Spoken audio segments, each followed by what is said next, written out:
Ladies and gentlemen, welcome to the 10 in a row special ABC Anyone But Celtic special. My name is Graham Wilson, and joining me, as always, is the author of Anyone But Celtic, Mr. Paul Larkin. Paul, hello. How are you? Hello there. How are you? I'm doing fantastic. And you, sir? It's been a while. It's been a very, very long time. I feel like we're Dean Martin and Jerry Lewis reforming again, you know?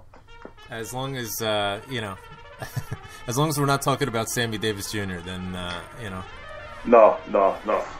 Sammy Davis Jr., that's like who? The Rev or something? I don't know. Well, the Rev has two eyes, so... He does? I don't know. Maybe he doesn't, I don't know. I'm just purely speculating. So the Rev is Sammy Davis, and, we need a good Sinatra. But anyway, Paul, last time we spoke, you were in the midst of a world tour from the Astra skiers. I do want to catch up with you regarding that, because following your travails and your travels was fascinating. I mean, throughout all of the social media apparatus that we have, you spanned the world. You circled the world probably twice, right? Yeah. So I do want to hear about that, but, let's be honest. The reason why we're here is not to talk about Logan Bailey's smashing performance yesterday. We want to hear about this new book, ABC Anyone But Celtic. So for those who aren't familiar with the 10 in a row Celtic show format, I have 10 questions for Paul Larkin, and he's going to give me answers within a 5-minute window. And when those 5 minutes are up, you will hear a klaxon. So for those of you who haven't shat their pants or jumped away from the microphone, or someone did that once, didn't they? I think so. We got some feedback like that blatant klaxon have you run off the road. I'll try and adjust the levels. It's been a little while. But after the 5 minutes are up, we will play the klaxon, and it'll be time to move on to the next question. But with this type of format and with this subject especially, we want to make it so that you have plenty of time to expand. And I know that myself and all the listeners are very interested to hear sort of the process of what's going on with making of Anyone But Celtic, and where you're at right now, and what the future holds. So, with that being said, and without further ado, let's get going. First question: why this subject for the new book? And you specifically targeted the Lanarkshire Referees Association. Obviously, we can read it into it how we think might be the agenda, but why this subject? Well, first of all, there was a source that provided what was basically a good central narrative, which was that the Lanarkshire Referees Association is the strongest referees association in Scotland, practically runs the refereeing in Scotland. The other associations, whether it be Glasgow, Edinburgh, Ayrshire, or anything like that, don't even close to wielding the same amount of power, and primarily have been in the grips of the Masonic lodges in Lanarkshire. And so, now, first of all, when you hear that, that's something that I think pretty much every Celtic supporter on the planet has said at some shape or form at some point in their life, it's all run by Masons. And inevitably, the first person who criticises it says, well, how do you know that? Prove it. Right. So what I was interested in from the source was the detail, the minutiae, the dates, the times, the places, the people, what the people were like, so that people, when they read the book, would see that at the very least that these people, this guy had intimate knowledge of these people and so on. And so that was really important to me. And then I started to think about just how this thing could kind of survive and flourish throughout the years. And for me, it was the kind of attitude and the culture that was in Scotland, particularly towards Celtic. And so that they would kind of go unchallenged. Now, obviously, I've been to Lanarkshire, and I've been there extensively in the last year and a half. I'm sorry. And you speak to any Celtic supporter in that area, and they will have stories about people and places and institutions and halls and all that kind of thing. And that's when I really started to realise there was something in it, because clearly it's one thing to say there's a conspiracy, one thing to say, accuse people, but you need to have the detail. And so when the detail was provided, I knew that there was a book in this, and I knew that Celtic supporters, had to know this, because, there's some some major allegations in the book, and therefore, it was kind of right up my street. Right. Yeah. And I'd imagine that everybody, I mean, this is similar with some of your other works where everybody has their own idea or view of how things are, so then they come up to you and they say, right, this was always part of it. You need to talk about this guy and that and the other. Are you having a lot of that sort of come up at this point? Yeah. I mean, you do get that. I mean, once again, I think, not so much with Celtic supporters this time, like, in terms of the asterisk years, when that book was coming out, quite a few Celtic supporters to, I know what's going to be in this, and blah, blah, blah, and all the rest of it. And then they never. And so with this book, it was predominantly Huns who were just like, this is just going to be another paranoid rantings of Celtic fans, and you're mad, this, that, and next thing. And that went on. I mean, that was concerted for at least a month. And I'll never actually forget it, because there was a guy got in touch with me, Michael Downey, talking about his nephew's band, with regards to the film coming up, and would you be able to use them, so. And I literally just went on the YouTube to check this band out, who incidentally were really good. And all of a sudden, the Twitter messages just went nuts. Like something I'd never seen before. I mean, sometimes, most people will be used to a time when they've put something in, you'll get a few retweets right away and stuff like that. This was like 205 minutes. Wow. Or messages to me rather than, and I thought, what the hell is this? And it was just a volume of abuse that I'd never experienced before. And this went on solidly for 3 days, from 10 o'clock on a Tuesday night right on. So, and the crux of the matter was that I was barely literate, I was stupid, I was mad, I was paranoid, I was all these different things, and throwing all these facts and figures at me and all that kind of thing. And that was it. And the funny thing about it, Graham, is that I naively thought that after the asterisk years, in terms of the subject matter, that I wouldn't get anywhere near the level of abuse for this. But in Scotland, we have this fantastic paradox where people will tell you that there's no anti-Celtic conspiracy, and by doing so, will call you a Fenian bastard. Right, yeah, you're paranoid, you can't prove it, you Fenian bastard, and... it's basically like, how dare you suggest we hate you? It's that I got a lot of that for them. How dare you suggest that we actually hate you and all that kind of thing? And I'm like, are you serious?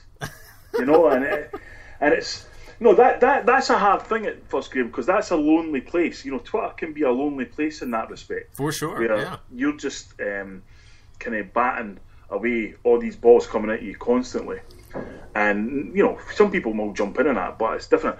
But what's been great is, as the book came out and people started to read it, people were like, Jesus Christ, it was sort of know what they were expecting to read, and kind of very complimentary about what they did read, and it made them think. Mm-hmm. So, that was kind of like any these kind of projects I do, it always kind of starts like that and builds into more and more, Yeah, for sure. Next question. How is this book? I have my own opinions about this from reading it, but I want to get your sense, and was it deliberate? But how is this book, how's this project different from the Asterisk Years? Well, the Asterisk Years was a source that basically revealed information that pretty much nobody knew. It wasn't sort of in the lexicon anywhere, kind of thing. And so, with that being said, I had to really understand it for a while, and then a lot of it was facts, figures, financial charts, all that kind of thing. And so, that was a hard slog for me to get my head around and all that kind of thing. Mm-hmm. And also, the Asterisk Years was a very slow builder, because despite what people might think, there isn't like this Celtic community people all kind of helping. I mean, I get help for the same people I always get help for. Right. Some of the prominent ones that keep going on and on, they do nothing for me, zero. End of story. Yeah. So, you can take that what you will, but with this, everybody's got an opinion on it. Mm-hmm. I mean, everybody, Celtic supporters. And there's three categories. There's basically the ones who say, Celtic supporters who say, absolutely, I've experienced it 100 times in my life, this culture, or this, whatever. Then there's the ones for the other side who are just like, how dare you even suggest this? And then there's a minority Celtic supporters who are like, didn't talk about this. It just makes us all seem paranoid and all that kind of thing. So what I had to do with this, Graham, was I because of my experience here, writing, was I tried to second guess how the criticisms people would have of this book and have them in the book. And not just by saying, you're going to criticise the book, fuck off, but here's an example. So obviously some of that is for detail. It's not just about saying, cheated or whatever. It's like, well, here's the details, here's who phoned who and all that kind of thing. And secondly, this started off, this was a big criticism before the book had even came out, of course, was how could Celtic be victims of conspiracy and yet have won so much? Now, it's a good point, but first of all, ask any Celtic supporter, we've not won anywhere near as much as we should have done. Absolutely. I mean, there's no way on earth. In the past 3 years, let alone its entire history. I mean, exactly. Let's be honest. So, secondly, I knew people would say, but look at Celtic, no, this kind of thing, they're the biggest club in Scotland. I mean, you'll never get the Mankey Mob admit that, but they know it's true. Right. They go on about attendances, they've just got to check the record. Celtic have had the biggest average attendance in Scotland in the last 17 years. So, so I knew that would be coming. So what I did was I spoke to people who worked at Celtic when Fergus took over, because that's when Celtic went, pulled themselves out the mire, obviously, and started to become a big club, built a stadium and all that, and started to bring the club back to the kind of Jokestein heights and stuff, at least off the park. So I wanted to know about that. I wanted to have the answers so people will say, well, how could you possibly become this big phenomenon in European football, yet you're claiming that this attitude.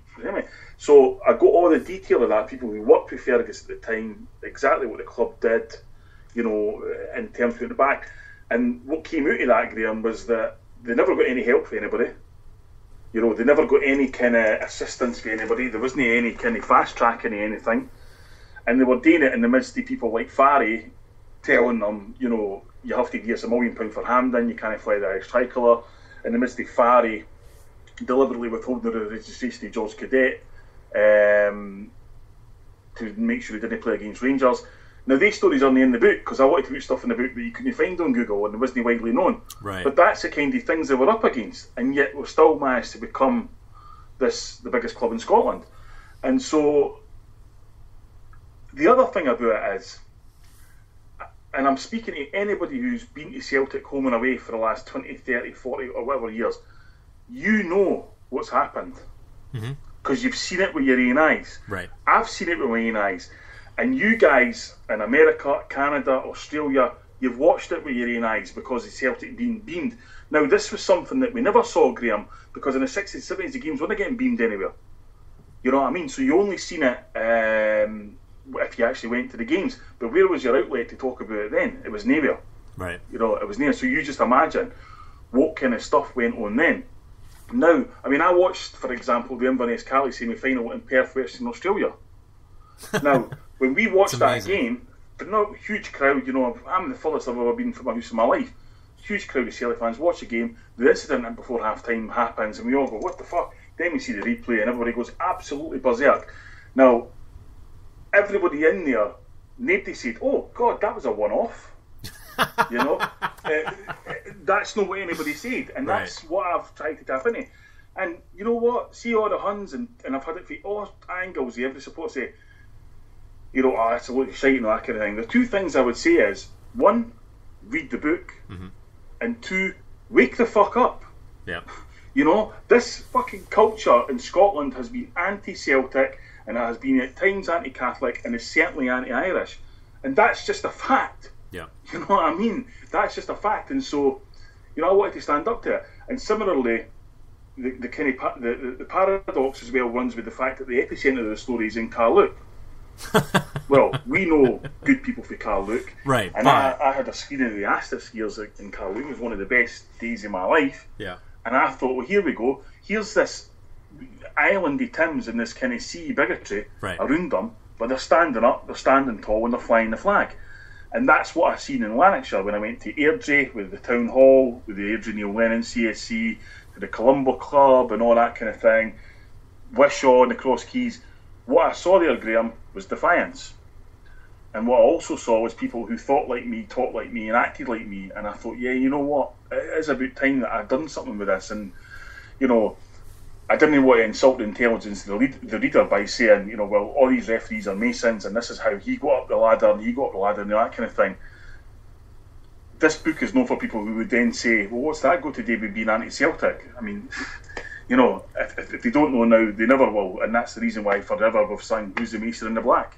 Right, exactly. And to your point, we now all, it's not even like, there's word being carried of, oh, you should have seen it, we were cheated or whatever. Everybody sees it. It's clear to everyone, including neutrals. You'll talk to neutrals and say, how the fuck was that not called? How the fuck was that not a handball in the box? It's something that cannot be ignored. And your point, I mean, if you want to claim as if it's not going on, I'll have whatever it is that you're smoking, please pass it. Yeah, I mean, look, the other thing about that, Graham, is that all small clubs will tell you that the big clubs get everything and all this kind of thing and that. And the reality is, in Scotland, there was only ever 2 clubs that mattered to the wide mainstream, right? And this book isn't anything to do with Rangers. Certainly some of these folks support Rangers, but this book is about Celtic. And they knew that they could help Rangers if they were biased against us, against Raith Rovers or Motherwell or Airdrie or Hearts or whoever. That would help them. But the wider point and the bigger scale is this is an attitude that it seeks to attempt to undermine Celtic at every opportunity. And by extension, anybody who's ever had a connection with Celtic. And I would speak to all Celtic supporters listening to this and say, you've experienced that in your life. You know it, I know it, and that's why I've written this book. Absolutely. Tell us the narrative with the book. Take us through, how it builds and how it's delivered. Say that again. Sorry. The narrative, did you say? Yeah. Tell us about the narrative. Yeah. How it builds and just take us through the storyline. Well, the book starts in 1960, and it starts with a guy called Jack Mowat, who refereed the European Cup final at Hampden that Real Madrid famously won 7-3 against Eintracht Frankfurt. And Jack Mowat became a superstar in Scotland because of that Cup final, even though every match report I read at the time outside of Scotland never mentioned Jack Mowat once, but of course because he was Scottish, the papers mentioned him. And Jack Mowat became a big celebrity because of this. So the SFA at the time were like, okay, you just run refereeing then, you can just see, how would you recruit referees and all that kind of thing. And by that time he started to run the Lanarkshire Referees Association. But Jack Mowat was also a Mason. And Jack Mowat was very much a guy who was like, okay, this is my opportunity now to put a recruitment policy in place that allows us to bring in the type of people that we would want. And we all know what kind of types of people they are. They were professional guys, for pretty privileged backgrounds who were all Masons. And that's how it was forever and a day. And so we take the story through several instances, most of which are no available on Google or in the net, in the kind of wider spectrum or anything like that.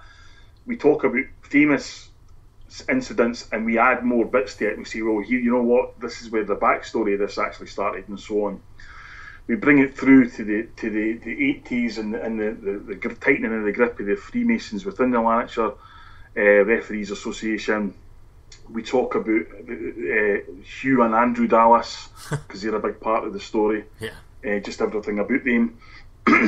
We talk about Jim Farry because there's, for any Celtic supporter, talk about Jim Farry. First thing you say, George Cadet. Well, we'll show you another thing that he did, and we take it straight on to the present day and stuff, and show various things like what a referee has today and so forth, and but most importantly, the narrative is a pretty simple. This was a policy of recruitment to ensure the right type of people were put in place. That still goes on to this day. We show the beneficiaries of that recruitment. We show the beneficiaries of that policy. We expose the men who had previously not been exposed as to who were the key figures and all these kind of things. And we point a finger and say this is still happening to this day. And we end it with a wee bit more upbeat stuff. Are you talking about the selection that I wrote for the book? Well, that was something yourself and Scott Richards was. I wanted to get, and you can say whatever you like. I never asked either of you to write anything other than, I just want your view on this. Mm-hmm. You know, I didn't want to shape your view or whatever, because I was interested in seeing how guys who weren't born and bred into the Celtic kind of family looked upon this, right. You know, and because it would be easy, you know, you guys are kind of on the outside looking in at this, yeah, you know, because you've never lived in Scotland or anything like that, right? So I think it'd be very easy for people like you to go, yeah, this is a load of nonsense, you know what I mean? Why does this matter? But what I would say, and that's why I wanted to bring in two Americans, was that if this kind of thing happened, let's say in basketball refereeing or NFL refereeing, this would be a national scandal in America on a level with anything that's ever happened in American sports. Oh, no question. Oh, I mean, you know, especially considering what qualifies as news, is you can attest over here, is you know, what the Kardashians had for breakfast. But something along these lines, in terms of the collusion and the corruption, that's become a figure stone behind you know, the major sporting institution. I mean, it would morph into worldwide news, you know. Yeah, well, I mean, first of all, to your first point, I'm following the life programme of Caitlyn Jenner. But secondly, if you take about the Boston College scenario, you know, where the guys in Queens had a few guys on the payroll, they threw a few games and they won some money. Yep. I mean, that has been subject, you know, Goodfellas, it's been Henry Hill. ESPN 30 for 30 documentaries, Sure. It's been all sorts of things. And that was one season with one college team. Right. But in Scotland, we live in a different environment, and we live in an environment where opinion and PR is printed out there as accepted fact. That's propaganda. Yeah, exactly.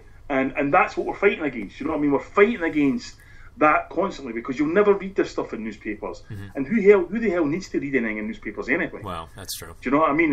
If you still need to be verified by a newspaper, I mean, still need to be verified by people like Keith Jackson, then, you know, you need to widen your spectrum a bit, you know? Yeah, for sure.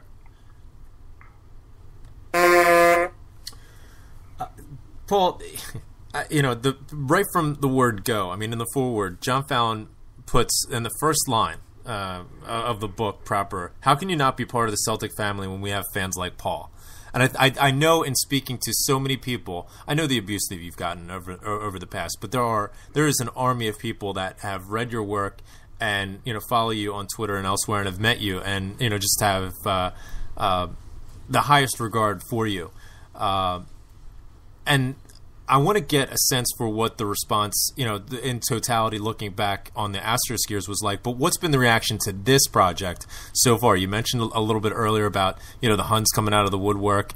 They're like cockroaches. Every time you flip the lights on, they go scurrying back into the walls. But what's been the reaction overall? Celtic support, as well as Huns, neutrals, etc. What's been the response? I mean, on the whole, for Celtic supporters, it's been very positive, actually. It's been more positive than probably I've ever had. I mean, the thing that's done differently this time is that it's been on pre-order for Kindle and for those early bird specials and stuff for Lulu. So, you know, normally I would just have, like, here's a book and on it goes, and, you know, hope you like it or whatever. So there's been pre-orders and they've been really, really good, and people have been really, really positive in that respect. I think what I'm finding now, Graham, is that people are kind of understanding more and more what I'm trying to do. Is I'm doing everything I do is for the angle of being a Celtic supporter.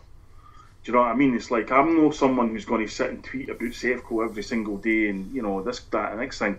I'm interested and I'll pot shot at them with the best of them. But in terms of big projects and stuff, you know, I done the Asterisk years because I seen my football team cheated when David Murray financially doped the Scottish Premier League for 20 years. I done this book because I seen institutions and people and bigotry that was all designed to hurt Celtic at every opportunity.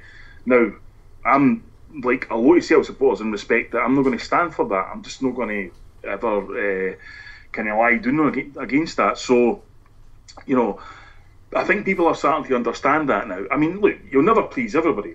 That's part of the course. And I guess I've kind of learned to deal with haters and trolls a lot better than maybe I used to in the past, because I spoke before about this and you talked about this yourself and, you know, Big Scott and all that, is you didn't come through worlds. I wasn't brought up in worlds where, you know, you were supposed to listen to somebody's point and just think about You know, that's not what happened. You know, if somebody fucking came onto you, you went back at them, and that was it. Right. And that's something that I've kind of learned. But I must admit, in terms of the Huns, I do like, if I see any humanity whatsoever, like I had a real guy go with a guy for about a day who was decent enough to kind of debate the point rather than just, you know, because a lot of people, because of the hatred they feel towards me, can only see me and they can't see the story or the work. So it's just like, you're scum, that's it. Right. And so there's nothing, you're never going to, you know, get into the mindset of somebody like that. No. But when somebody comes at you with a bit of humanity and asks you a genuine question, whether it's constructive criticism or whatever, then I'll happily, you know, talk to anybody. But in terms of Celtic supporters, I mean, as I've said before, like the most vitriolic hatred I've ever had online has come from other Celtic supporters by an absolute mile. You know, and it would be easy for me to name them right now, and many people always ask me who they are and all that kind of thing, and you know, they would probably shock some of them. Some people would be quite shocked by some of them. Yep. But I wouldn't do it, because why? What's the point? You know what I mean? They're never going to be any kind of threat to me or anything like that. You know what I mean? It's like, if they want to attack me, you know, it's fine. You know, I'm far too busy with the stuff that I'm actually trying to do positively to kind of try and change the narrative and things, because, you know, at the end of the day, anybody who knows me knows what I'm all about, right? They know that I'm a Celtic supporter. What you see is what you get, and I'm a pretty simple guy. I didn't have extravagant tastes, extravagant lifestyle, nothing like that. I just do what I think is necessary. And I didn't really care who are upset in that respect, you know what I mean? Because the greater good is the well-being of Celtic Football Club. Now, the two sides of Celtic supporters that give me abuse are ones who see themselves as above me, in terms of their social class and all that kind of thing, which, you know, that's par for the course in this country. There's no going to moan about that. And the other ones are the ones who pretend to be Celtic supporters and just hate everything about Celtic and moan at everything about Celtic. And if I say something positive about Celtic, then suddenly I'm selling out and all that kind of thing. Well, guess what? I'm a fucking Celtic supporter. And whilst I'll not agree with things Loyal says and all that kind of thing, that club is in my heart, as it is in most of the people that are listening to this podcast, and I'm never going to apologise for that. Amen to that. Paul, your book launches have become just the work of lore. I mean, you know, with each book, you know, they seem to get a bit grander and a bit more sort of well attended, or just grandiose, if I use that term. Tell us about this book launch.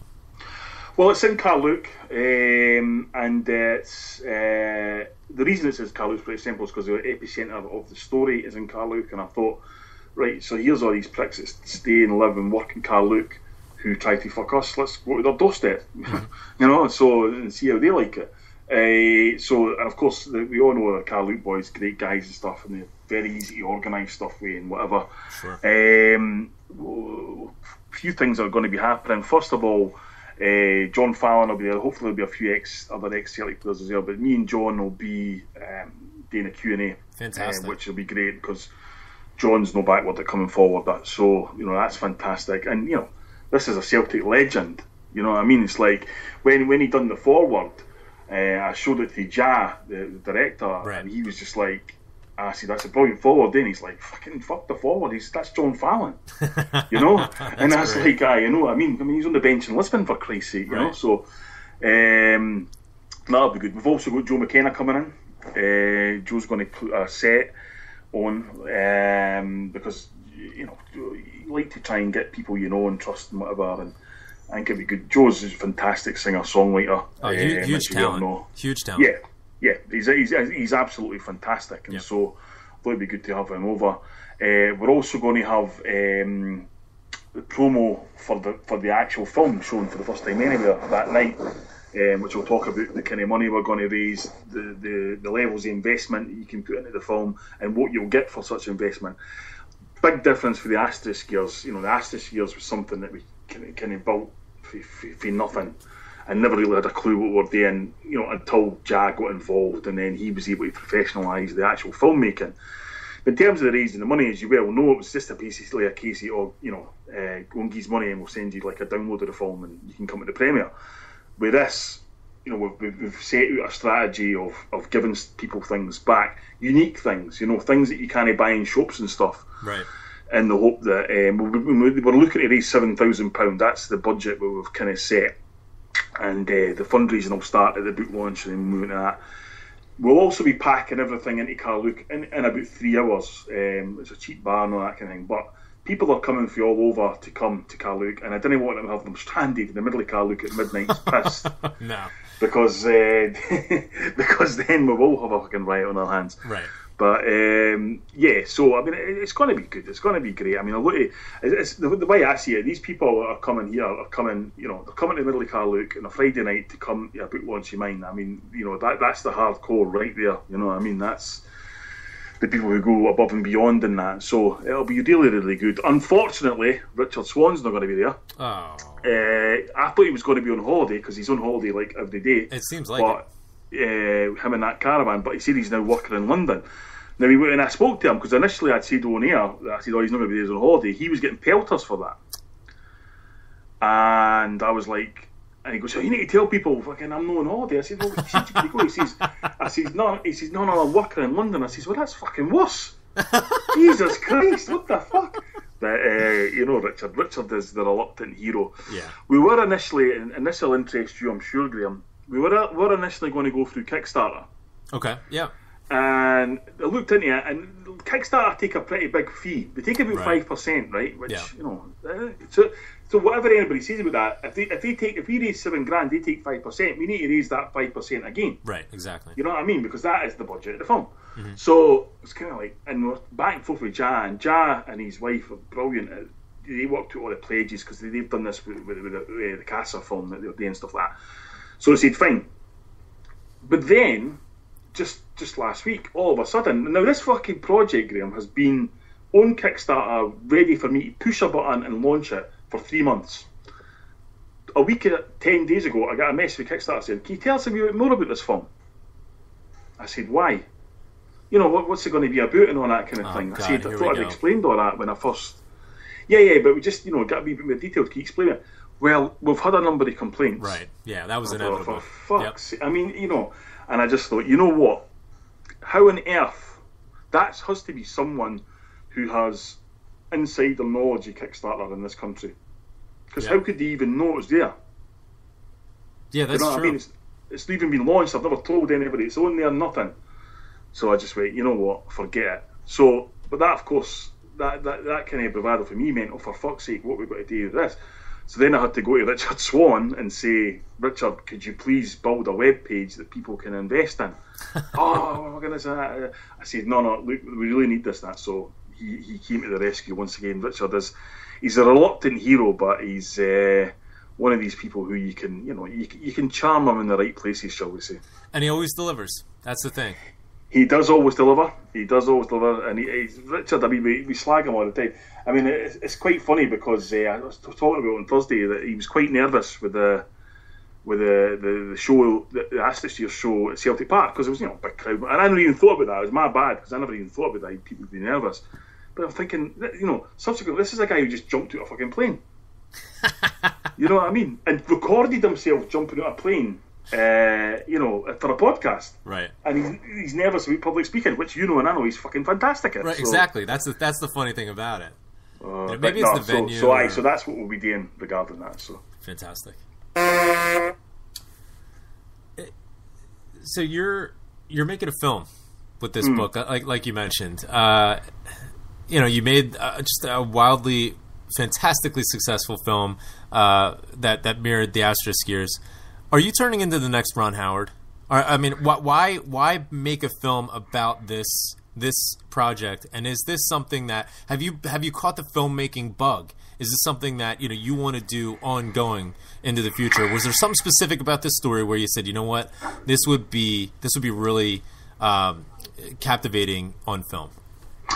Well, first of all, I mean, the process is I write the book, and then I send Jah the finished manuscript, and he then decides whether it'll be cinematic or not. If he says no, then there's nothing I can do about that, and that's it. You know what I mean? Mm-hmm. But he was like, yeah, definitely, and he started throwing all these ideas at me, and I was just like, holy shit, his mind's going already, like, Yeah. So that's always good. It's inspiring. In terms of the actual film, Graham, I went to every screening of the Asterisk years, and I saw the impact the film had on people far more than any book can ever have. Yep. You know, Yeah. books. What's the biggest impact a book can give you? You know, you pick up and you go, oh, wow, you know, and that's basically it. Whereas the film, you know, the film was essentially watched around the world by football crowds. Right. And like football crowds, they cheered and they shouted and they sang and they, you know, done all sorts of things and booed and hissed and, you know, that kind of thing, which is great. But I saw the impact of it. And so I was like, if I can, with subject matters like this, where you're trying to push the narrative out as much as possible and show people, listen, you know, this is what's been going on, then I thought there's no better way in a film. So the obvious difference with this film is that a lot of this stuff went on behind closed doors. And, you know, it was done by people who were trying to keep it a secret because it's a secret society. So there's not really exactly a lot of stuff like available on Google or anything like that, you know what I mean? Right. So we kind of went, well, what's the way around that? So Jack came up with some fantastic ideas, most of which I'll keep secret, but one of them was to dramatise some of the stuff. In other words, you know, recreate the scenes that happened in various places and stuff. And that's something I'm really excited about because I think it's a great way of doing it, you know? Yeah. And it'll give you that kind of visual impact. Secondly, I think it's much easier to sell a film to people. You know, I could go out and stand all day and tell people a story and they'll go, oh, for fuck's sake, that's terrible, and that kind of thing. But when they see it on a big screen, you know, visually spoken, I mean, you've seen yourself the impact in Philadelphia. Mark Kermode, the famous film critic, said the best respect and compliment that you can get as a filmmaker for your film is silence. Yeah. And that's what happens is the locations I went to, Graham, where for 10 minutes people would be chattering, and I think, for fuck's sake, people aren't even they're not going to understand what's going on here because they're just not listening. And then within 10 minutes, it would just be like, bang, silence. Pin drop. And you start watching. And I kind of like that, you know, I like that. The third and last thing is that I saw the things that worked with the film, the bits where people cheered and laughed and their hearts swelled with pride and whatever. So I became an expert on that because I've seen it, you know, I've kind of been able to monitor, because obviously I've seen the film numerous occasions, and so I was kind of, as the tour went on, I'm more watching audience reactions rather than the actual film. So I know what kind of works, and that allows me to put in some stuff to the film that will make people laugh and cheer and cry and all that kind of thing. So yeah, and of course the fact that I've got Jar there who just knows what he's doing. Yeah, you know what I mean? And helpful. When you've got somebody who knows what you're doing, it makes it a hell of a lot easier. Yeah, it takes a lot of that burden and that workload off of you, and as well as peace of mind. You know, you know you're in good hands, and you can kind of relax about that. Not to say there's not a ton of work that goes into it, but you know it's going to come good at the end because you got confidence in that person that's working with you. So I know that we're really looking forward to seeing the final product of that. I know it's a ways away at this point, but you know, on the heels of the Asterisk Years, I'm sure the expectations are going to be quite high, and you know, no doubt you'll deliver with that. So that's fantastic. Next topic: if you're going to have a movie, there's probably going to need to be a tour, right? Well, I mean, again, that's down to the people, really. I mean, I wanted to. It meant something to me to take the film to Philadelphia with yourself, Scott, all the boys that ploughed and whatever, because of their support, which had started, you know, a year before with Big Scott and stuff, and yourself. So that was something. But the rest of it just kind of fell into place. And it's not like make a film just to take it on tour because. To make it to film to take it on tour because, you know, the misconception is that I took the film around the world and made an absolute fortune. I mean, that couldn't be further from the truth. I mean, I paid all my own way, you know, the flights and stuff like that. The only flights I didn't pay for was to California and the internal flights in Australia, which was kindly supplied by all the different CSCs in Australia and stuff like that. The point of that was to kind of get the story out there, you know what I mean? Mm-hmm. And if they're interested, then I'll try it again. There's no doubt about that. Right. But it's also about the fact that when you go, I mean, I could easily just go, right, you know what, we're going to for the next film especially, 1,000-seater venue, everybody just come to there. Fine. But people appreciate it so much more when you go to them. You know, whether that's to Airdrie or to Coatbridge or to anywhere. Right. They appreciate it, doing London, that kind of thing. And that's the thing about it is, I mean, people like, you know, I took it to Wimbledon. Mm-hmm. You know, never been there in my life before to this club, and you know, it was absolutely blown away. And you know, it's just that's kind of what it's all about. It's not just about that; it's about the fact that if you go and you realise that there's branches of Celtic all over this world, like, you know. Right. And if there needs to be certainly another tour again, then I'll certainly do that. But you know, that's still a wee bit long way off. Obviously, the premiere's at Celtic Park on the 12th of November 2016, so we've a bit of work to do before we have to even think about tours, like, you know. Well, I mean, you mentioned, you know, the involvement that you've had at Celtic Park with the Asterisk Gears and then upcoming with ABC.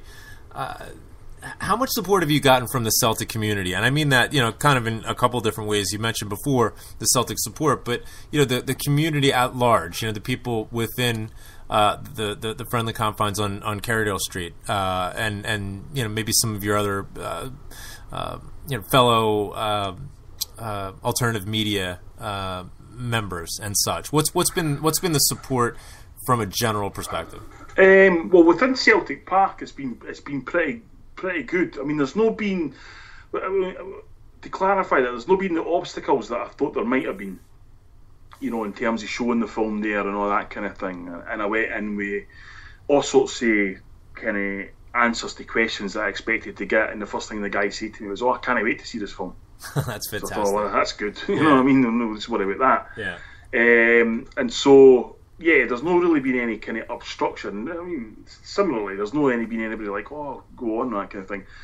You know, as we speak, certain people at Celtic have requested to see the Asterisk Gears now. You know, they're kind of growing momentum out there, so that'll probably happen this week as well. Great. In terms of when you say alternative media, do you mean in terms of the Celtic? In terms of Celtic, and then you know, I mean, take it. We can expand even, you know, from there. You mentioned when we talked about the Asterisk Gears that you were having, you know, actual media members within the Scottish press reaching out to you, giving their feedback and so on. Has the communication kept up from that angle too? I think that's something we're interested in hearing about. Yeah. I mean, it is. I mean, it's. I think people generally in the mainstream media will treat me with a bit more respect than they probably used to, because I think, you know, I mean, you know, most of them are all careerists. You know, I mean, they're vipers and they're all only out for themselves. Right. And so you've got to kind of temper that, but generally now you can get a response for them if you actually ask them something, whether it be in public or in private. So yeah, I mean, that's fine. I mean, it's still, you know, I'll still go after the odd fucking half-wit who's just, you know, a Sefco propagandist or pushing Celtic to the thing or whatever. But, you know, most of them kind of know where I'm coming from, and, you know, I kind of know where they're coming from, and, you know, I know where they're going, which is the fucking dole queue quite soon, the way newspapers are going. But that's another story. Yeah. In terms of Celtic media, I mean, there has been some, you know, there'll be individuals who get in touch, you know, guys, Celtic Fan Zone and things like that. But there have been virtually zero kind of contact or support or anything for the vast majority of big prominent ones, like, so. But it's not something I really seek or anything like that. But I have to say, in all honesty, hand on heart, it doesn't make me wonder about them, some of them, to be honest, you know. That's for sure. Yeah, that's a good point as well. I just think that it's interesting. I mean, I think it's fascinating that, you know, to hear your sort of image evolving, you know, amongst the mainstream media and throughout, you know, I mean, because when you mentioned when you went to the folks at Celtic with the movie, you know, you were prepared with, you know, all sorts of, you know, things that you were expecting to get, and it wasn't that way. And, you know, it makes you kind of wonder, you know, if there has been an evolution, or, you know, if maybe some of the conceptions weren't maybe necessarily correct to begin with. I mean, who's to say? But you know, it does feel like we're on a journey, You know, where you have the sort of you mentioned like the Trinity, the trilogy that the Asterisk Gears capped, and it does feel like a journey. You know, where we're going through the investigative process and sort of peeling back the layers of the onion and finding out more, and in the same process, rising up to a different level of credibility. Yeah, I mean, I think, you know, our Celtic listening there, absolutely. Is there that a lot today with the fact that the ground was empty for long periods last season? Definitely. Yeah. You know what I mean? And that there's no doubt about that. But I think that, you know, one of the guys you need to thank for that's Ronnie Dyler. You know, Ronnie Dyler is a very approachable, you know, affable human being, and I think that's rubbed off on quite a lot of people. I mean, there's still a blockage here at Celtic. There's no doubt about it. I personally believe it comes to the PR department. I think they're petrified of the press and enemies of Celtic and all that. But the only thing we can do, and believe me, I've had talks and discussions with Celtic supporters who might not be known by name, but certainly are movers and shakers, and they are all agreed that we just have to keep chipping away, you know? Yeah. Very interesting. Paul, you talked about doing a book where the profits would go to the Kano Foundation. Is that still happening? Yes, it is, actually. I'm actually doing that right now. So essentially, I always wanted to write another fictional thing, and but then you know, you have to be realistic and say, I mean, like the last Pearl Diver that I did, which was 2.5 years ago, and I probably sold about 1,700 copies, right? So you know, you have to sort of, you know, people have to speak, and then you say, well, you know what, maybe people just aren't really that interested in. And why should they be? You know what I mean? It's just a case of, you know, whatever. But then I thought to myself, you know, there's stories out there that I would like to write and all that I know. And I thought maybe I can do something for the Kano Foundation. Because obviously there've been, for example, the skydiving thing that people did. Now, first of all, I'm too old, I'm too big, and I'm too fucking high blood pressure to do that. But what I can do is write a book. So I thought, you know what, I'll do that because, as you know, and everybody knows, I'm a huge supporter of the Kano Foundation, the work they do, and I'm an ambassador for them as well, and want to do that. Although I did get one thing through Homeboys that Tommy Gilmore sent me saying, oh, you know, Jason's risked his life. When are you going to? I'm thinking, every day of my fucking life, basically, you know what I mean? So yeah, I'm going to do that. So here's the premise. It's going to be, right, it's going to be 20 stories, 20 years, one Celtic, and it's 20 fictional stories, although you can decide yourselves how fictional you think they are. That all have a kind of relation to Celtic in some shape or form, and they'll be set all over the world, and you know, 20 different locations, all that kind of thing. And this kind of started with a guy called Andy Gordon in Perth, Western Australia, who, for one of the first times in my life, left me speechless after I'd done a hugely long Q&A in Perth. Came up to me as the president of the club and said that in the next book that I write, would I mention or would I write about their club? And I thought, holy shit, you know, nobody's ever asked me to do anything like that, ever. So I really didn't know what to say other than, oh yes, absolutely. So the book will be dedicated to Andy Gordon. And so if people didn't like it, they can blame him. And yeah, but it's something that I'm interested in because there are tons of stories and characters and people out there that that deserve to be kind of written up and people are exposed to. And so that'll come out on the 1st of June next year. It'll be the summer book for your holidays and stuff like that. And it's something that I'm really looking forward to do. And it's going to be a wee bit of a break, and it'll allow me to kind of express myself in different ways. So yeah, definitely. We're definitely looking forward to that. Lastly, Paul, what are the best things and the worst things about being a writer? Oh, that's a good question. The best things are when people start using phrases that you used. You know, for example, we still won. You know, I still see people in the Twitter headlines and all that kind of thing. Yeah, that's fantastic. Also, when people actually come back at you and have something that they liked in a book that you did,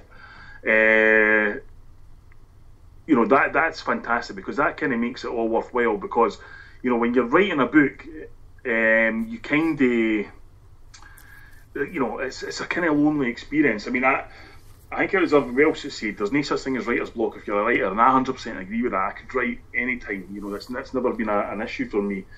But it can be a lonely experience at times, you know what I mean, in terms of, you know, you're not sure if anybody will like it and all that kind of thing. You have to just believe in it, you know what I mean. As far as I'm concerned, if you're creating anything and you're an artist or a writer, whatever it might be, just stick your chest out there and push it out there. Be yourself and go for it, because no, nobody can slag you for that, and you didn't want them to slag you for being something else either, you know. Yeah. In terms of the worst aspect, I don't know actually. The worst aspect would probably be, I guess it would probably be people who think you're saying one thing but you're actually saying another. Yeah, you know, and that becomes an accepted fact.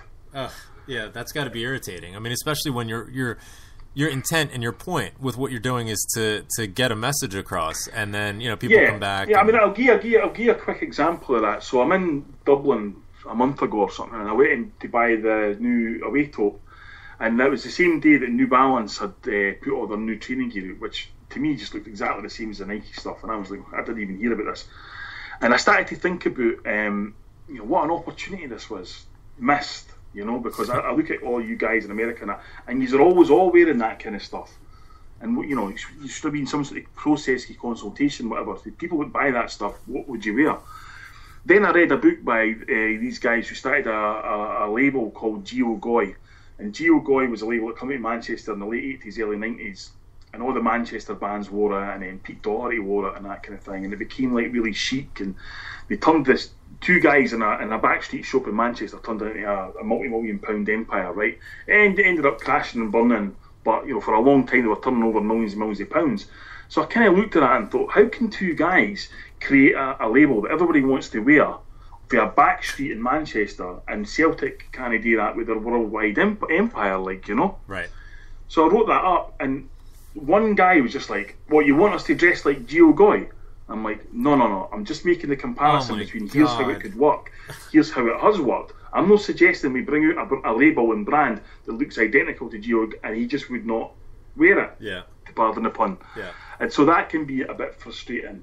But it's also one of the things I did with this book, Graham, was it's one of the things that I'm doing with the book I'm writing regarding the Kano Foundation, would be to actually read the stuff out to people, because that's the best way of correcting it. If it doesn't read right, if it doesn't sound right, then it's not going to work, so you have to change it and that kind of thing. And that's one of the things I was able to do with this. Now, you know, since I wrote the Asterisk years, and compared to anyone but Celtic, I had 3 years education in between then, some of which include higher English and that. So I'm definitely a better writer in that sense. I can see mistakes I've made in the past, I can correct them and write better narratives and stuff like that. But as a writer, you can only keep getting better. And you think, just when you think you're good, you'll read a book by somebody and you'll just think, oh, for fuck's sake, I'm shy of this. You know, because they're so good. Right. But it is a good thing to do, and I love the expression, and you know, I love the way that you can, you know, I've never been able to draw in my life, but if you're a good writer, you can create images in people's heads, and I like doing that. Yeah, for sure. And I know that you've certainly done that. I mean, just judging by the response that you've gotten from people that have read your books and now have seen the film, you know, that certainly must be quite rewarding. You know, when you hear people talk about the images that they have in their mind. I mean, especially for the people in America who, you know, have never lived in Scotland, who didn't grow up with Celtic, who weren't there for, you know, much of the 90s, when you know, you can bring it to life for us. I mean, that's incredibly valuable. Well, one of the things, actually, just thinking about it, we do the worst aspects, it kind of flips on for the best aspects. When I was saying about, you know, people quoting your stuff, and so people were quoting We Still Win a lot, and people were starting to quote anyone but Celtic a lot, and you get people who are arguing with Huns all day, and then they'll tweet out saying, as Paul Larkin said, we still won, and then I'll get 200 Hun cunts on me. You know what I mean? And you're like, no, don't put me in that. Oh God, that's brilliant. That is absolutely fantastic. Here, let me get that out of the way. Paul, it's a fantastic work. It's Anyone But Celtic. You can pre-order it for your Kindle. That's what I like. Right now at Amazon, as well as find it at lulu.com. That's LULU.com, not LOO. That's something different. And like the budgie, both of them are... I lost you. I said like the budgie, both of them are going cheap. Oh, yes. Cheap. Paul, the one thing that stood out to me about this book, and you didn't bring it up, but I want to get your thoughts on it, was, and you talk about it in the epilogue somewhat, that many of your books, and almost all of your books, have a certain element of you in them. You know, either your anecdotes, your stories, firsthand, secondhand, whatever, your feelings, and you get a very personal connection with the reader. And that wasn't as present with this book, was it? No. It's well, like when I did the Asterisk years, you know the kind of books that I did before that, right? They were very graphic, very kind of honest, very kind of what's and all. And I built up a wee fan base, maybe a couple hundred people who liked that stuff. Then along come the Asterisk years, and this story comes along. So I'm like, oh, right. So I was like, I'm starting to write this book. And throughout that, people say, oh, God, I hope there's like new stories for New York in it again and all this and blah, blah, blah. Secondly, I tried to write a comparison piece. It was like, here's me, grown up in poverty in Edinburgh supporting Celtic. Cut to the Edinburgh establishment. Here's them grown up in Edinburgh with a silver spoon helping Rangers. But it kind of, probably I never done it well enough. And that when you didn't do anything too well enough, it gives people an opportunity to just really slag you off. And that kind of led to people, because what happened with the Asterisk years was that opened my work up to fuckload more people. So, of course, none of them had ever read any stuff, so they write in and say, what the fuck's all this stuff about him in it first, you know? And it's kind of like, well, that's the kind of stuff that I did, and I'm trying to transcend it into the Asterisk years, but that gave me no chance. And I can understand that, because I've read autobiographies where the people have been, and I've kind of been like, oh, for fuck's sake, hurry up and get famous, you know? Because I'm not interested in what you've done in Tennessee when you were 4. So, and I can understand it. So I took that on board and thought, you know what, I'm not going to have virtually any autobiographical stuff in here. Because A, I didn't need it, because I've got a wealth of stories. And B, I want to show people that I'm not just cocooned in this kind of fucking ghetto of I'm right and everybody else is wrong. You know, because I hate that. I hate people fucking on Twitter and all that who just get constantly abused and never respond to anything. You know, even abused. I mean, fair enough, if you're getting called scum and all that, that's one thing. But if people have pertinent questions to ask you, I believe you should answer them. And I also believe you can't ever be right all the time. You know, you have to put your hands up and say I was wrong. So that was my way of saying, look, I understand that. I understand for everybody, who wants to be interested in a story I've got to tell, there's 10 people who couldn't give a fuck. So, you know what, this is what I'll do. And then what I'll then do is I'll bring in an autobiographical element to the Kano Foundation book, not just in my life, but for stories that I've heard. And I'll guarantee you there'll be people who will read this book and go, for fuck's sake, because they'll have told me a story years ago, and I'll put it in the book and I'll kind of polish it up a wee bit and stuff like that. And and that's something that I'm really interested in. But with this book, I thought, you know what, the story stands alone, and I didn't want to have to keep fucking going through all these fucking, well, what's this bit and what's that bit and all that kind of thing. What's that got to do with it? It's like I'm trying my best to just do what I thought was right. Now I've evolved as a writer, I've evolved educationally, and I've grown up a bit.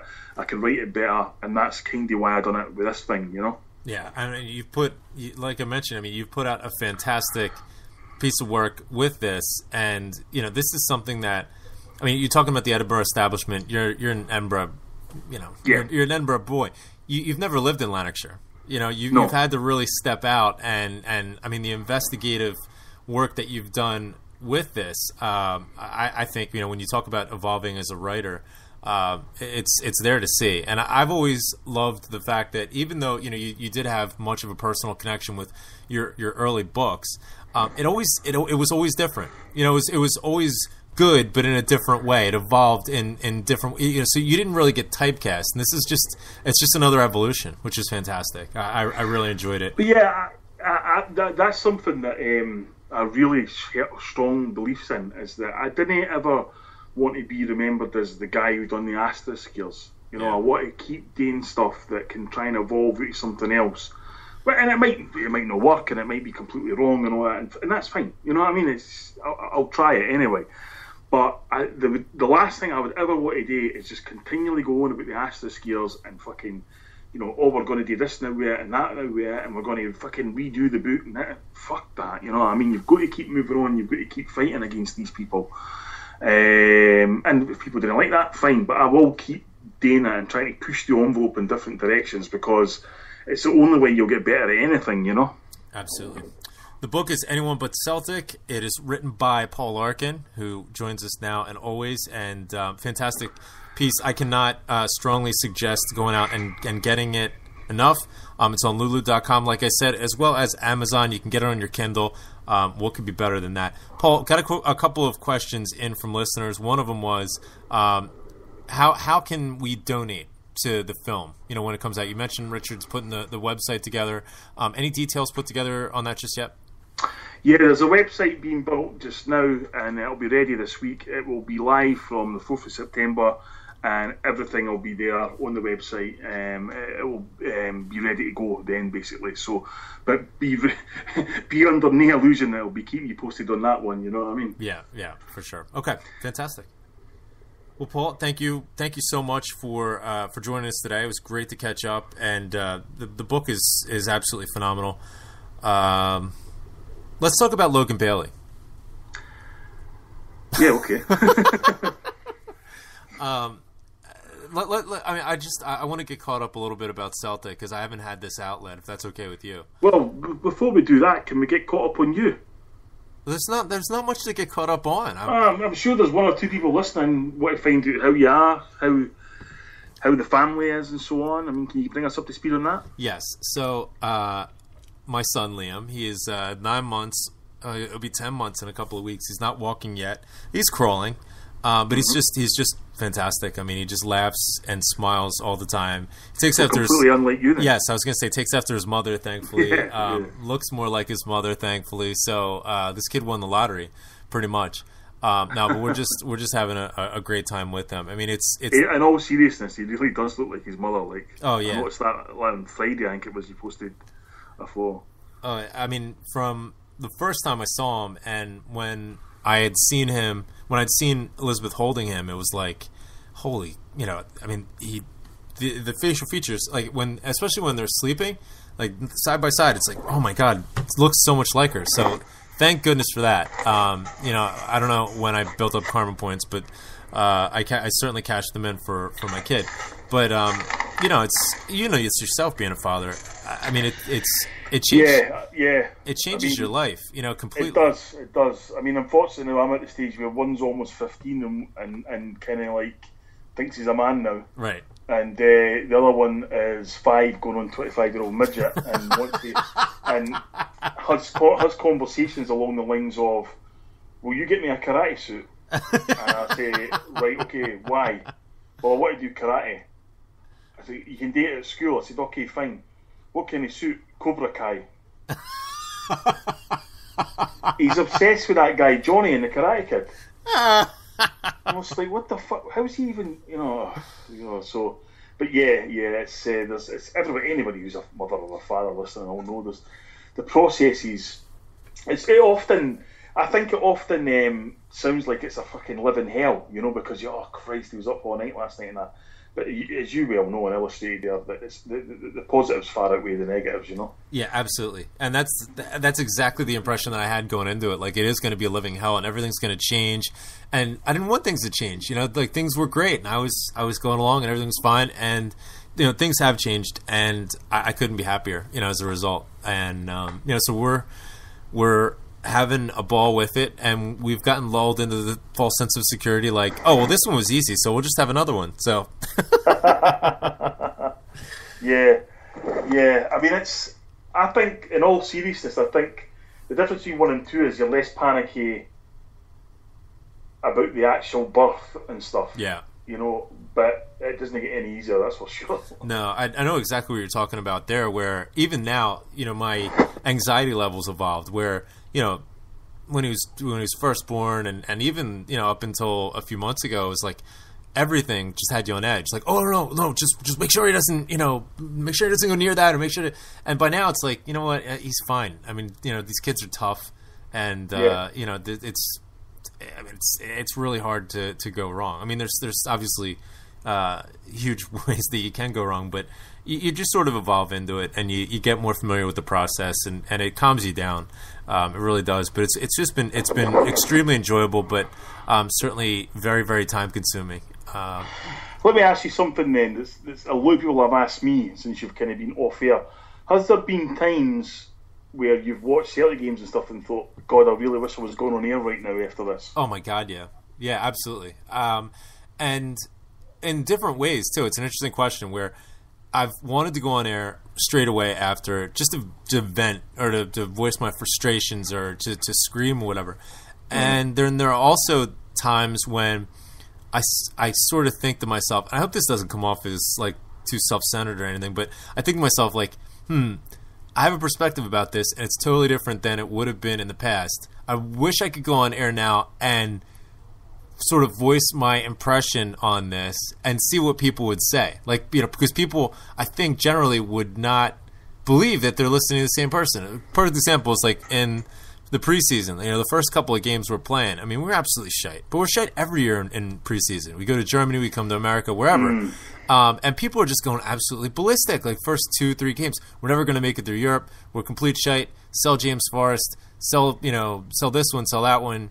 Get him to fuck. And it's like, we do this every year. Like everybody comes in 2 stone overweight, and then we run around or whatever, and it gets sorted. And to that end, what I will say, I mean, you sang the praises of Ronnie Dowd a little while ago. I have to echo that, especially from where we are just now compared to where we were last year. Now, obviously, Ronnie Dowd is coming in, new manager, trying to get his philosophy and his ideas bedded in. But at this time last year, we were just thinking, right, fuck the league. Let's just focus completely on, qualifying for Europe and get through that. And we're having some horrendous performances and horrendous results. Ronnie's been, I mean, especially in the league, his squad rotation's been absolutely flawless. I mean, he's bringing players in and out, managing injuries, managing fatigue, trying to play certain players back into form who may be coming off of injury. I mean, he is managing the entire process extremely well. Not just being the guy that puts out the training and sets the tactics for the particular game. I mean, he's managing everything. He's doing phenomenally well. You have to look back in hindsight. I mean, I know it's only just over a year in, but you have to look back in hindsight and think, man, we made a good decision bringing him in. Yeah, I mean, Ronnie Dowd is the kind of guy who could reassure you if a bomb was going towards your house. Like, he's just coolness personified. I also think that if we do manage to get through on Tuesday, it'll be a miracle compared to where we were, as you said, last year. We were an utter shambles, bringing in fucking loan deals and fuck knows what else. But yeah, I mean, there's something about this guy. There's no doubt about it, and he's bringing the character back to Celtic. Yeah. In terms of the fans, because the fans were getting a wee bit of I guess bored, if you like, and Ronnie, Ronnie's a character. I mean, you just know there's a fucking madman in there ready to jump out. You know what I mean? So true. And I kind of like that. Yeah. In people, Yeah. and especially as a Celtic manager. And, I watched that game yesterday, and by the way, I mean, I'm not sure for anybody who's in Dundee yesterday, it was fucking humid beyond belief. But for us big guys, not the best day, but. I was so proud of that team. I mean, Jesus Christ, 9 changes. Yeah. I mean, what we swarmed in there like we owned the place. Oh, not just 9 changes. I mean, 9 changes, including the captain's missing. Which yes. I mean, it's concerning and is striking the difference from in the same game where he needs to be subbed off or whatever between the team that we are when he's on and the team that we are after he leaves. Yeah, absolutely. I mean, I've spoke to Simon Donnelly before and after the game yesterday, and he was the guy who told me before it, like, fuck's sake, he's made 9 changes, and they weren't expecting that many changes, but bearing in mind how much abuse Ronnie got last year and at the same time with Inverness. Right. And we lost 1-0. Right. But then when I spoke to him after it, he was just like, fuck's sake, we never laid a glove on you for 44 minutes. Yeah. You know, and then that's, I think they were just blown away, and it just shows you the quality. You know, added to the fact that you've got young Henderson was head and shoulders above everybody in the Sefco game, I believe. And, you know, you can see this team evolving, Graham, I think. You know, it's like so much youth and vibrancy in it now that you think, fucking hell, man, if you can keep these guys together, fucking anything's possible, like, you know? It's true. And you know, talking about youth and vibrancy, it seems like that conveyor belt is starting to develop that we always hoped for and thought was there, but just wasn't really being nurtured and utilized. I mean, you see Owen O'Connell coming and getting a run out, and some of the other young boys coming through yesterday and getting a run out. And this is no matter what happens on Tuesday, this is exciting to see from an evolution standpoint for our treble prospects. You know, because obviously, I mean, in my mind, in hindsight, that's one of the knocks on Neil Lennon, where he didn't get the squad rotation. I mean, quite frankly, he never did any squad rotation. I mean, you know, he'd play basically the same players over and over again, and if you're playing in 3 competitions, that's going to wear on you. That's a lot of football to be played. Yeah, definitely. And I mean, touching on Owen O'Connell there, I mean, I thought, Christ almighty, when that guy first came in, I think it was Ross County in Lennon's last season, to look at him now, he's a tank. Yeah, for sure. I mean, he looks like a man now, you know what I mean? And it's like, you've got it, son, because John Kennedy did on the same 10, 11, 12 years ago. You know, he was a wee slender, slimming guy, and then all of a sudden he came back and he was just like fucking Arnold Schwarzenegger. That's what you've got to do. Right. You know what I mean? You've got to dedicate yourself, sacrifice. So yeah, in the big picture, it's... and I've got to say as well, like, I mean, the Celtic support is absolutely phenomenal. Like, I mean... You know, up there yesterday, absolutely packed stands, gone absolutely mental. I mean, I was in the Jerry Kerr stand, they call it, which is the kind of above the dugouts, basically. Okay. And behind the goal to my left, you know, the Celtic end, most of that fucking game, they were just gone berserk. Yeah. I mean, jumping about, you know, fucking gone absolutely mental. And I was just like, you know what? I said, now here's a positive story in Scottish football that you never hear about. What you hear about instead is fucking Polis and Kettling and fucking you can't do this, you can't do that, and all the rest of it. And here's this. I mean, bear in mind, this is 12 o'clock on a Saturday afternoon. Right. You know, right. And it was absolutely brilliant. And I've got to say, fair play to the Dundee United fans as well. They never gave up, and also, you know, after the game, speaking to a few, they're really good guys. These people, like, you know, you didn't get any bother up there. You didn't get any fucking hatred up there that you get in other places and stuff. And, you know, honest to good football fans, you know what I mean? Which I'll sit and talk to anybody that's like that. Well, the Mankey mob called them Fenians too, don't they? Well, I mean, it's kind of, you know, everybody there, you know, everybody's a Fenian to them, including now Scott Allen. I was hoping you'd bring that up. That was phenomenal as well. I think he's handled this quite well. Also, I mean, you've seen more of this type of profile happening where, you know, kids are brought into Celtic who are grown up Rangers supporters. But, you know, how do you think that his handling of this compares to, you know, I mean, obviously the most famous example would be Dalglish, but there are others. I mean, what do you think about, you know, him coming to Celtic and how he's handled it so far? Well, I mean, I think in this day and age, Graham, it's pretty impossible to get to, you know, top flight football and be a fanatical supporter of a football club because you're just never going to be in any of their games. Yeah, true. You know, you're going to be playing football all the time, and certainly I think that whole thing's been overblown. I think in the past, you know, like I know for a fact his agent said that, you know, he doesn't want to be the Mo Johnston of the social media age. It's like, well, let's everybody calm down a wee bit here. Mo Johnston was a fucking god amongst the Celtic fans. Right. He was one of us. Right, exactly. He hated Dame. He blessed his Celtic against Dame. He fucking stuck in goals, whatever. And then, you know, this is a guy who left Glasgow because he said there was a vendetta against him, that people were out to get him everywhere he went. He had to get out. So then he comes back 2 years later and goes to Rangers. It was just, that's the kind of madness you're dealing with. So, you know, I think these things are kind of overblown, and you know, people have asked me on numerous occasions since it happened. Oh, for fuck's sake, what are you doing? How do you feel about an openly Sefco fan signing for you? I said, like we say every week at Celtic Park, this is a club open to all. Right. Do you know what I mean? Joe Steve said it himself. The only qualification you need to have here is can you play football? Right. And we're not going to have any of that kind of policy. And you know, he will have seen the reception he got last week when he was paraded on the pitch, and certainly yesterday when he came on the pitch as a substitute. Fucking unbelievable. And I think he's probably realised already he's made the right decision. Yeah, for sure. I mean, if it comes down to feeling at home someplace, he's certainly going to be made to feel that way, especially if the performances kick on in a similar fashion to how they... I mean, for Christ's sake, you almost scored a goal within 8 seconds of getting on the pitch yesterday. I mean, can you imagine? Can you imagine? I know. I was thinking about Barry Robson, actually. Remember he done that up at Aberdeen, his first touch? Yeah. And, but that's... fucking... The roof would have came off the ground with that. But, I mean, it is. It's like, it's one of the... My son James, he talks about it all the time, and he's always going on about, the future teams and all that kind of thing. And I always throw a spanner in. Like, he got the new away top, and I'm always... So what name are you going to get? Because he got a name... it was the start of the 2011-12 season. He gets Commons on the back, and if you remember, Commons done nothing for about 4 months. Yeah. Injured and this and all the rest of it. So he's always been reticent to actually get a name since. Well, and he has square go with Lennon too. Yeah. So cut to the season, so he's right, I'm definitely going to get a name, I said, who is it? He said, Johansson. I said, right, good.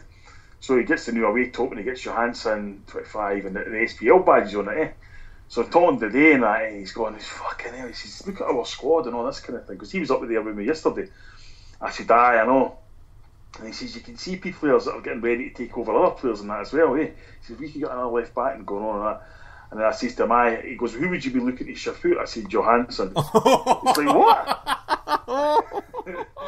I goes, I said, you can probably get £6 million for him. I said, Scott Allen's a replacement. Just get rid of him now, You're joking! And then he went on and on. I was like, I'm only joking. He's like, right. But you can see it, like, Johansson Johansson is probably one of the guys who could stay for a long time. Yeah. But if he doesn't, you'll treble your money on him, you know what I mean? Yeah, no question. Beaton, Jesus Christ, I think he'll be the next big one. Yeah. The ability that guy's got is fucking unbelievable. Yeah. And, I would expect Big Van Dijk to go, although this fucking media-led nonsense about him not playing on Tuesday, can you imagine that? I think you'd put on a 24-hour special, he'd be on the waves if that happened. Peter Lawwell just decides to sell your fucking best player the day before the most important game of the season. Yes, I at a particular time, I would have a 4-hour-long special where I would demand Peter Lawwell respond and answer for his crimes against humanity. I think it's actually a moot point, because Peter Lawwell's not really been in the news much since you left the airwaves. That's true. But I guarantee if you said, you know what, I'm coming back for next Saturday, he'd start going in the news annoying people. HeatedDriveway.com. He would be honest, that bastard Wilson's coming back. I'll give him something to fucking shout about. You know what I mean? But no, never going to be happy about everything at Celtic. That's the nature of the beast. And it's, we're saying Celtic is like one big fucking mental asylum in terms of the states it gets you into, It is. And we're sitting here now on a Sunday, just chatting like two fucking grumpy old men or whatever. You wait till Tuesday. Oh my god. Fucking hell, man. Yeah. I'll probably be about fucking 10 Valium just to fucking watch the game, you know what I mean? Oh yeah. No, I'll do I have a ritual where, see, the games start here at about 2:45 in the afternoon. So around noon time, like in the morning I'll be thinking about it, but I can get my mind consumed on other things. By noon, I'm worthless. So from noon until about 2 o'clock, I just do this. I just tap my toe, like over and over again.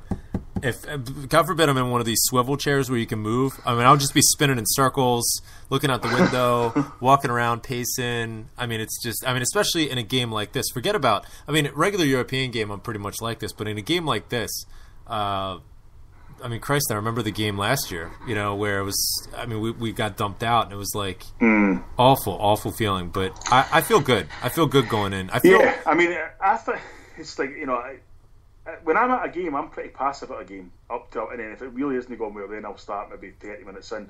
But when I'm watching the telly, I'm the world's worst, and James used to go nuts at me all the time. So cut to when we watched the Karabag game in my house, the away leg, obviously, and within 30 seconds of the game starting, Boyata made a slack pass. James is out his seat. James is out his seat like, what's he doing? What the hell is he doing? Come on! I was like, calm down, James. He's like, looking at me like, calm down! We're going in if he does that again. I'm like, fuck's sake. You know what I mean? Just, hey, you did this. I know, every odd day, you know what I mean? I always say, like, Champions League games are the best as well, because the first 45 minutes of the game, you go through every emotion under the sun. You're battering the fucking chair, the floor, this, that, and this, screaming at your girlfriend, wife, whatever. They're telling you to shut up, calm down, this, that, and this. You go on and on and on, all the way through every emotion. You almost have a heart attack. You get to half time and everybody goes, you know what, we're pretty comfortable here. Yeah, I think we're good, yeah. We just need to see this out. People who have the interest in it look at you and go, what? you know, you've just been fucking gone. I know, but in hindsight, I mean, I said that to Harper after Karabag. I said, in hindsight, we were pretty comfortable in Karabag. He's like, tell that to my asshole, like, you know. Because it's true though, because you're sitting there going, fuck. Because I remember I watched the first game against the Icelandic mob. That is their official name, by the way, the Icelandic mob. Sorry, the second leg, big pardon, when we went a goal down. And I was watching it in Ireland, and I'm not joking you, see, for the whole time we never fucking equalised. I just sat there in silence. Yeah, I remember going, that. If we get knocked out here, that's it, all over. Europe's finished. Yeah. Dialer's finished. You know, every emotion, of course we win the game comfortably, but that's what it does. That's what Celtic does to you, isn't it? Yeah, for sure. I mean, especially in these qualifiers, they're the worst, you know, because and the later European games as well, because there's more on the line. You know, like that Spartak game a couple of years ago, where it's like, fuck's sake, if we lose this, we're out. Like, not even like going into Europa League or whatever. Like, we're out, and it's like, oh Jesus, like you're just having kittens the whole time. I mean, Wednesday being in the Champions League allows me to say my favourite phrase in football, because you know, obviously, I'm surrounded here with Hibs fans and Hearts fans and whatever. And that's the one time where you can guarantee they'll all be watching Celtic. Right. You know, because it's beamed on the telly and whatever, that kind of thing. And if you get beat, they're straight in, you feel me? And that always allows me to say the phrase, at this level. You know, in other words, you've no fucking idea what you're talking about. So you can excuse anything because it's at this level. Right. They say, oh, fucking hell, he just zoomed past fucking Ambrose here. Well, at this level, you know, you're going to expect that. And he just diminishes and patronises them so much, like, he drives them fucking mental. Like, you know? It's a far cry from the championship. It certainly is. Certainly is. Most competitive league in Europe, that is. No question about it. And Celtic, you know, I mean, let's really focus on what their crime to football is, and that's just not bringing enough youth players through. Yeah. Clearly, that's just. I actually saw that prick at the game yesterday. Did you? Gordon Waddle. Yeah. And funnily enough, he wasn't as vocal when the Celtic supporters were there about it, but he I asked him, I said, last night, was that enough fucking players through the ranks for you today? And funnily enough, he never responded. But yeah, it just, if you want to see the level of the fucking mainstream media in Scotland, then you watch Celtic play a shadow team up at fucking Tannadice, wipe the floor with them, load of guys through the ranks, etc, etc, etc. And the first tweet that Tom English done after the game was, it's a damning indictment in Celtic's youth system that they never write back better than Efe Ambrose. So not only is he a complete and utter tosser, but he's a plagiarist. Yeah. I mean, it's fucking, it just never ends with these people. And by the way, that's the same Tom English who was over interviewing Henrik Larsson 2 weeks ago and fawning over him and getting his photo taken with him and all the rest of it, yeah. Which he thinks nobody knows about, but I've got the photo, so yeah. I might just embarrass a cunt one day if he starts to shite on Tuesday night or something. And we will be watching. Yeah, well, I like that. I mean, it's you had what you call a wee Richard Wilson fucking slagging off. Doing the usual fucking Sefco PR, Dave King this and Dave King that, and Dave King's got to swoop in and do everything. And I was basically, you're talking shite, basically, and pointing out things, and of course, he's playing to the Hun masses, and he's like, oh no, Dave King's like, they're all retweeting it and that kind of thing. So I simply done a wee blog and asked him, I said, at the time when the BBC are banned for Ibrox because they banned Chris McLaughlin, took away his press release, so the BBC banned themselves, could you shed light on the fact that not everybody there is anti-Sefco, because there were some people who work for the BBC who offered to help sell Sefco's share issue for free? in terms of the advice and the publicity and all that kind of thing. And he never replied. And I just wondered why Richard Wilson, could shed any light on that, because we all know one of them is James Traynor. Right. Because James Traynor was able to work for the BBC, then leave that in the Daily Record, get a job with Sevco, get paid off and get redundancy for that, form his own PR company called Level PR, and now is the PR company of Sevco. That's the tangled web these wankers leave. So if any of these people want to shed light on that, about which BBC employees, got to help Sevco for free shift their shares, then go on. But that's the tangled web we believe, and that's the world we live in, Graham. But at the end of the day, if they want to put pot shots at us, we'll fire fucking machine guns back. As long as we have good folks like yourself and our support, we're going to be... And as long as we have you back on the airwaves at some point this year. Oh, for fuck's sake. All right. The crowd are demanding it. the people have spoken. We'll see. Actually, in the midst of this, I must just mention this, by the way, because I've looked at this 8 times. It says, somebody just sent me a message, right? And I'll tell you who it was after it. It said, is it true Graham stopped doing podcasts so he could move to Thailand, get a suntan, smoke a lot of pot, and become a staff member on a booze cruise? So I'm thinking, what? And then he sends a picture of a guy who is the absolute double of you. Is that right? Yeah, and I will tweet you out there. Where is this picture? That was for Gary Bergen in Larne, who's a fanatic Hail Media, Graham, right, Gary, but got married 2 weeks ago and never invited any of us. Oh, fuck's sake. That's inexcusable. I know. Under the thumb already, there you go. So, but no, I'll tweet that picture of you because it does look like you, and you do look like you're having a great time as well, actually. Although, when I look at it closer, you do look like a narco as well, undercover in Colombia. Well, you're incorrect on both accounts with that, then. No, I'm not a narco, and I'm not having a great time, so... You're having the time of your life, I thought, with young Liam. I am, absolutely. But... And I mean, can we have you penciled in a date for a father-son podcast yet, or?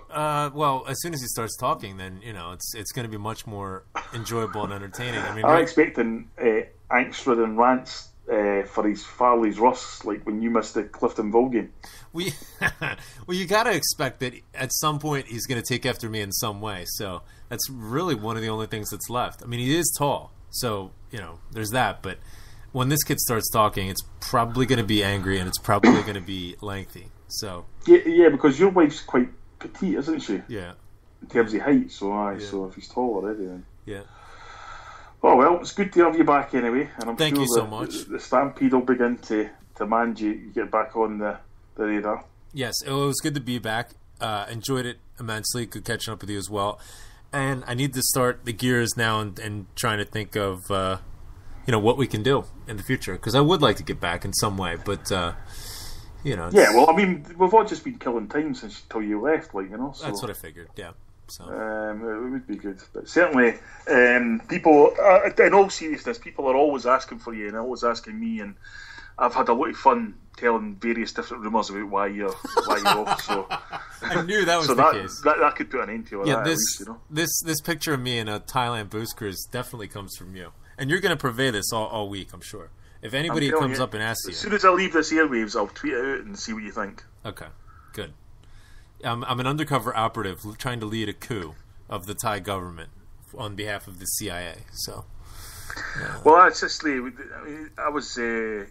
watched the Republican debate 2 weeks ago. It was the Fox one, and I was half expecting you to walk out on stage and assassinate Donald Trump or something like that, Which in your pomp you would have done, easily, yeah. I mean, I actually think, and any anorak out there, I think when we first started doing 10 in a row, I actually think that was referenced at one point that you said something along the lines of the way this country's going, we could end up with somebody like Donald fucking Trump as president.